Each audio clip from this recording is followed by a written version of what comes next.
Critérios do pesquisador responsável do PIP. Já aviso a vocês que esse vídeo ele será mais técnico, então se você está querendo submeter uma proposta ao PIP, hoje eu vou conversar com vocês sobre o pesquisador responsável. Não é qualquer pessoa que pode assumir essa função num projeto do PIP. E aqui a gente vai discorrer sobre esse assunto, os pormenores, as regras que não estão tão explícitas assim nas normas do PIP, para que você entenda. Uma coisa que a gente vê muito são bons projetos, mas que coloca a equipe errada. E aí, às vezes, o projeto ele é desclassificado, não é aprovado por conta das pessoas envolvidas. Seja por conta de experiência, dedicação, e isso é um tema muito relevante. O pesquisador responsável no projeto do PIP, ele não é só a pessoa que vai assinar, que vai coordenar de forma geral. Ele é o responsável técnico. Então, ele é, de fato, o pesquisador que vai conduzir ali todo o projeto. Por que eu dei o enfoque na palavra pesquisador? Porque não adianta ser uma pessoa que não é da área, mas o que eu quero dizer é que não é qualquer pessoa. Então o dono da empresa pode ser o pessoa responsável? Muita chance da FAPESP reclamar dessa pessoa se ela não for adequada para conduzir uma pesquisa. Então vamos aí aos principais critérios que a FAPESP usa. E aí eu vou começar já com esse que eu comecei a introduzir, que é da experiência do pesquisador responsável. Quando a gente olha as normas do PIP, fala muito claramente que a titulação acadêmica não é um requisito, mas sim a experiência daquela pessoa. E aí, quando a gente está falando de experiência, a gente tem que pensar em duas vertentes. Uma primeira, na área do projeto. Então, se eu estou fazendo um projeto da área de saúde, o pesquisador responsável tem que conhecer daquela área, ele tem que ter o domínio técnico para conduzir uma pesquisa nessa área. Então, primeiro, a experiência. A experiência pode vir ali da parte de profissional, dos trabalhos que ele já desenvolveu, tudo isso.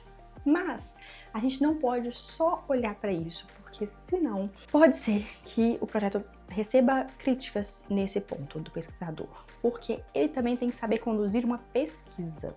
E aí que vem a diferença. Apesar da FAPESP não falar que a formação acadêmica ela é fundamental para aquela pessoa, como que normalmente a gente comprova que a pessoa ela sabe desenvolver uma pesquisa?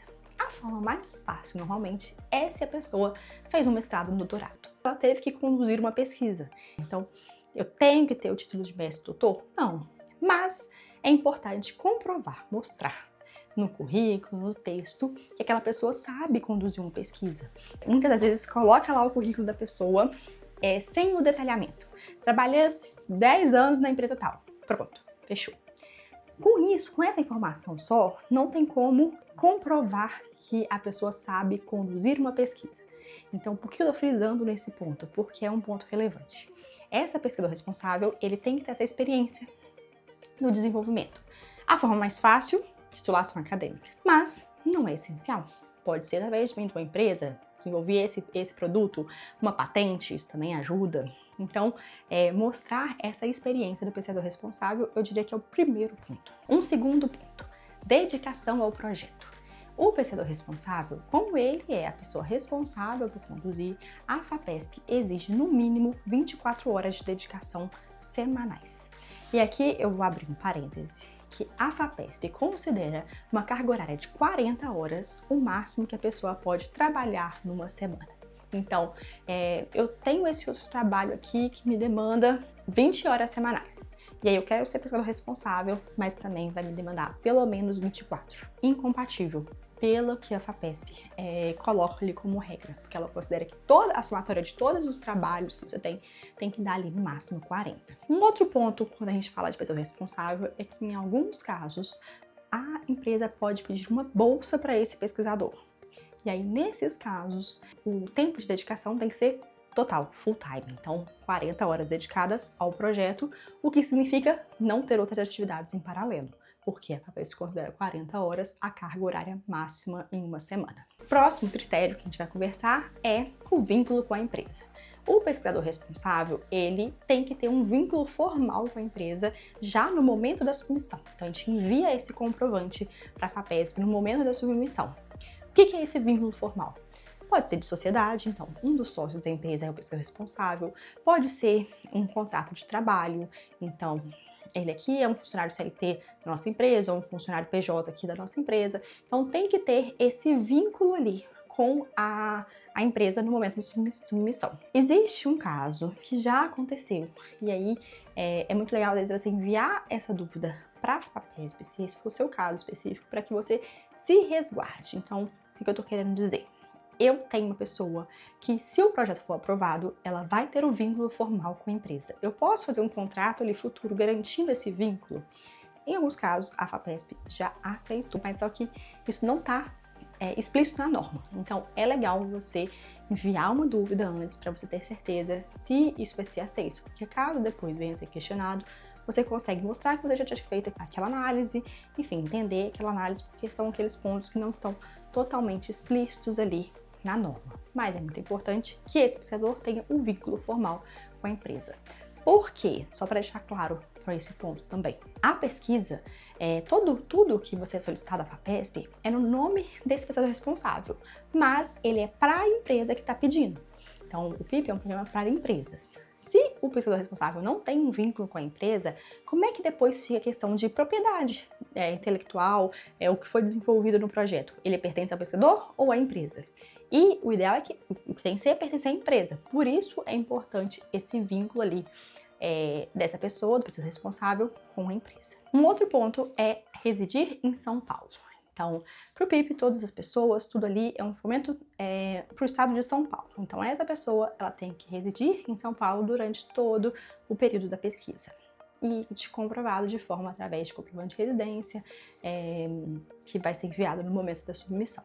E aí, tem outros pequenos detalhes que eu acho que vale a pena vocês lerem a norma, né? Devem ler a norma, mas a pessoa não pode ter nenhum impeditivo de fazer um contrato com a FAPESP, alguma dívida, alguma coisa em aberto. Então, tudo isso tem que ser analisado ali antes de escolher a pessoa. Mas geralmente isso não são os grandes problemas. Os outros critérios que eu falei, eles são mais relevantes. E aí, alguns dos erros mais comuns. Eu diria que o mais comum é não ter a experiência. Então, não conseguir comprovar ali a FAPESP ou a experiência na área do projeto ou a experiência com pesquisa. E aí, esse geralmente é o maior problema que as empresas enfrentam. Outro que também acontece muito, não tanto quanto o primeiro, é a dedicação. Então, a pessoa tem outros trabalhos e também submeteu ali ao projeto do PIP. E aí fica aquela questão das 40 horas semanais, que somando todos os trabalhos que a pessoa tem, extrapola esse limite que a FAPESP estipula.